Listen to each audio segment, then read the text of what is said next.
Salut à tous et bienvenue dans cette vidéo. On va parler ensemble des 8 astuces SEO que vous devez impérativement savoir. Alors, la première chose à bien savoir, c'est qu'il faut augmenter la vitesse de chargement. D'accord? Alors, augmenter la vitesse de chargement, c'est extrêmement important. Alors, Copyblogger a mis en ligne une étude il y a un petit moment disant qu'en gros, 1 seconde de chargement en plus sur votre site, ça représente 7% de perte en termes de conversion. En gros, si vous faites 10 000 € par mois et qu'à la fin de l'année, on fait les comptes, ça veut dire que vous mettez de côté 8 400 €. Ok, c'est énorme. Juste pour 1 seconde de chargement en plus. Même chose, Amazon. Si vous mettez 100 millisecondes en plus, c'est 1% de chiffre d'affaires en moins. C'est juste incroyable. C'est incroyable, d'accord? Alors, autre chiffre encore, 47% de vos visiteurs s'attendent à ce que votre page charge en moins de 2 secondes. C'est énorme, d'accord?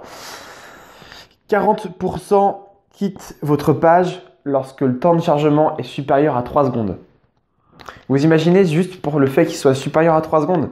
Si vous n'arrivez pas à faire charger votre page, vous perdez énormément de visiteurs. C'est incroyable comment on peut en perdre.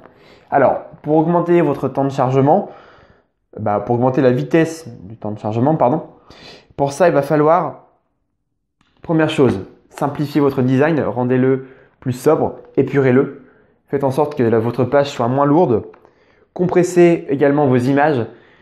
Le fait de compresser vos images, vous allez gagner énormément. Quand on sait qu'une image peut faire jusqu'à 10 mégas quand elle sort de l'appareil photo, si vous la mettez directement en place, c'est pas possible, votre site ne tiendra pas le choc. Pensez du coup à compresser aussi votre code. Alors pour ça, vous avez des plugins sur WordPress. Pour ceux qui ne sont pas sur WordPress, il faudra manipuler le fichier htaccess. Moi, je vous conseille d'aller voir un technicien pour ça. Il pourra vous aider. Voilà pour les conseils pour augmenter la rapidité du chargement. Deuxième chose, les mots-clés de vos images. Alors, il y a 2 choses importantes là-dedans. Vous avez le titre de l'image à bien optimiser, donc c'est-à-dire que ça va être quelque chose .jpeg. Ça, c'est le nom de votre image, le titre, simplement. D'accord?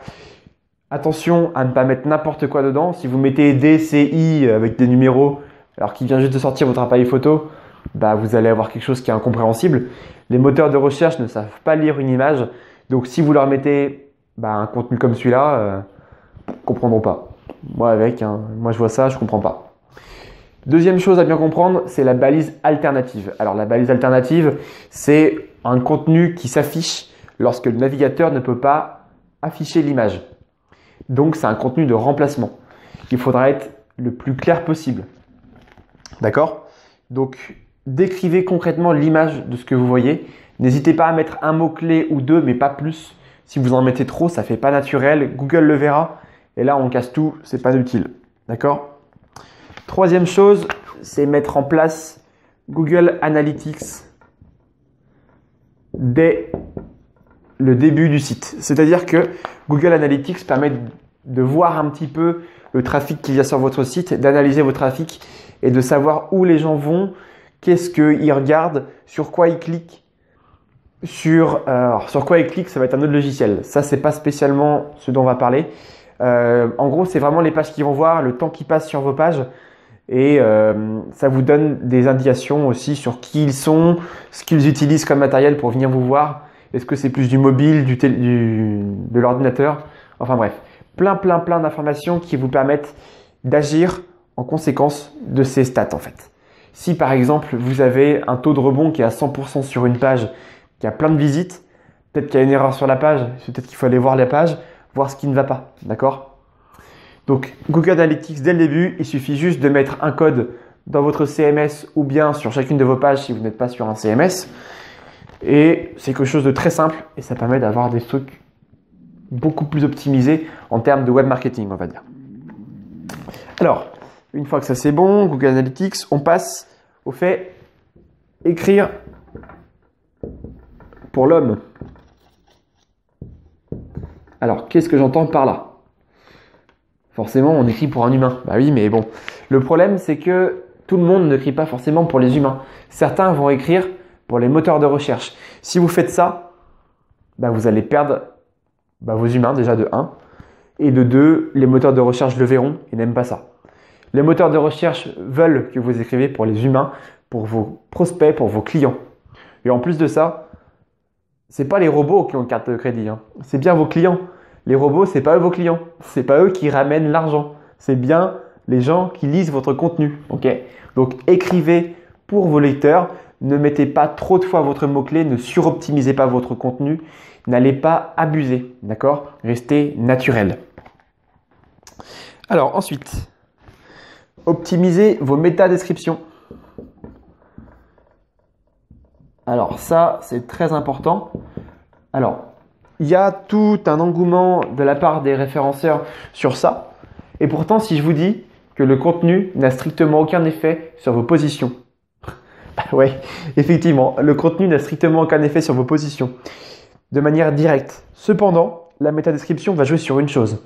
Elle va jouer sur le fait que vos lecteurs vont venir cliquer ou pas sur le résultat de recherche. Si ils cliquent dessus, on augmente le taux de clic. Plus le taux de clic est élevé, plus votre position risque d'augmenter ou a de chances d'augmenter dans les résultats de recherche.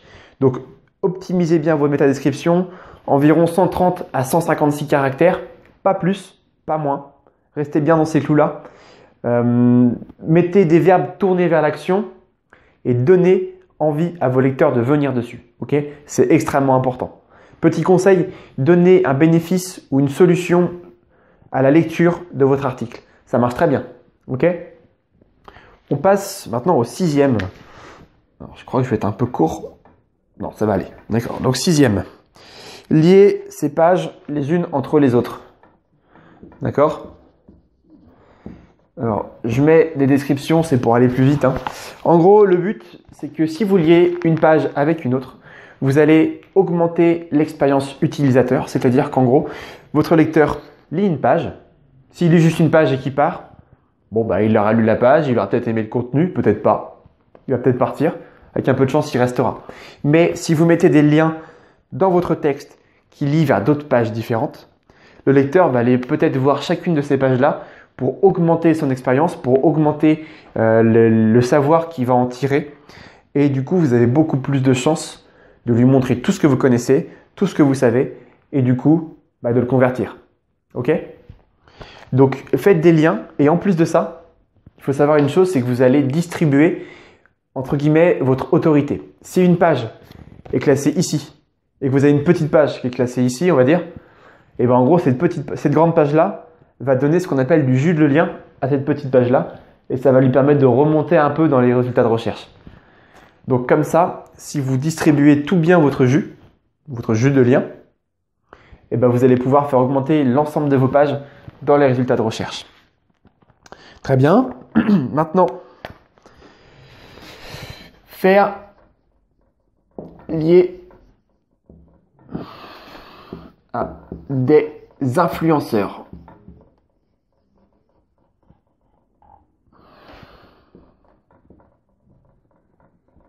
Alors, désolé, je commence à écrire plus très droit, j'ai mal réparti mes mots, mais bon, je continue. Faire lier à des influenceurs. Alors ça, c'est extrêmement important, ça vous permettra donc d'avoir des backlinks et en plus, ces influenceurs-là ont toute une audience. Alors, l'audience va pouvoir aller voir ce lien, vous découvrir vous, tout le monde est content.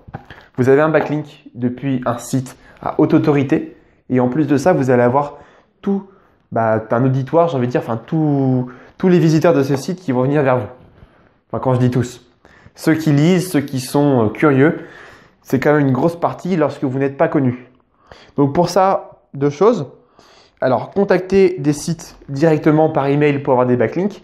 Faites un échange, proposez aussi un backlink en retour. Pour vous deux, ça vous permettra d'avoir chacun un backlink et de monter.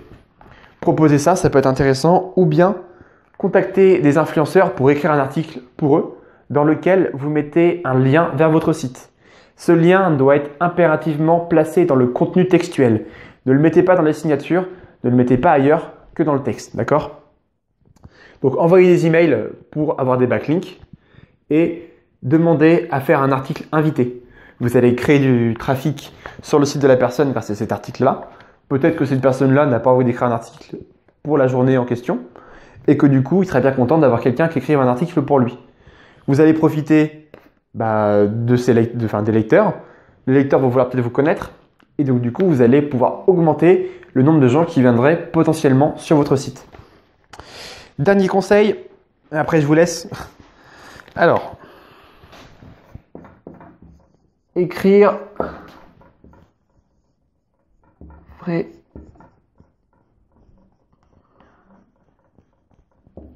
fréquemment.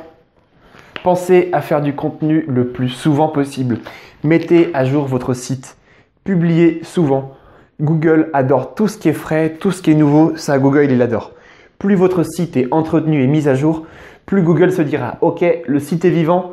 Lui, il a plus de raisons d'aller au-dessus que les autres. » D'accord? Donc, avoir un site vivant est super important. Je pense que c'est limite un des plus importants ici. D'accord? Là, c'est vraiment le marketing de contenu, c'est vraiment quelque chose de fantastique. Vous allez attirer beaucoup de visiteurs avec ça. Plus vous avez d'articles sur votre site, mieux c'est. Imaginez, vous avez un blogueur qui a 500 articles et qui vend je ne sais pas quoi par rapport à un autre blogueur qui lui a que 1 ou 2 articles qu'il ne met pas à jour. Selon vous, qui va faire le plus de ventes? C'est celui qui aura 500 articles. Plus vous avez d'articles de qualité, mieux c'est. En fait, les articles, c'est un petit peu comme les backlinks. Plus vous en avez de qualité, mieux c'est. D'accord? Vraiment, j'insiste dessus, écrivez fréquemment. On a fini pour les 8 conseils SEO que je tenais absolument à vous faire savoir. En attendant, je vous invite à venir cliquer ici, sur la petite bannière ici ou bien dans la description pour obtenir 1 heure de formation offerte sur le référencement naturel pour mettre en place une stratégie concrète qui vous amènera des visiteurs sur votre site et commencer à multiplier votre chiffre d'affaires et avoir plus de clients. C'est quand même excellent comme chose. Voilà, on se dit à bientôt pour une prochaine vidéo. Salut!